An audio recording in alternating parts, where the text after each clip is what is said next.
Hello friends मसिकली नुआ एक video रे चलतु स्टार्ट करवा।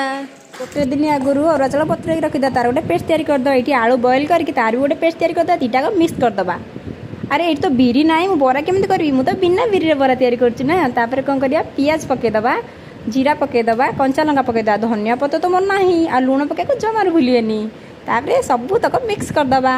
ये गरम गरम गरम कड़े रे ठंडा ठंडा तेल पकेदबा। तापर ढेंकानाल कथा भाविकी ढेंकानाल स्टाइल बरा जाक सब तक छाणीदबा।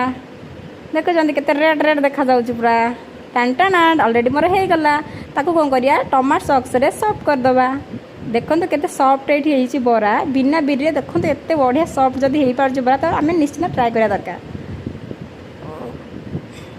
ये तो ये मुझे टेस्ट करुच्ची आ बरा जाक बहुत टेस्टी अच्छी माने बिना बिरी एमती बरा जब हो पार निश्चित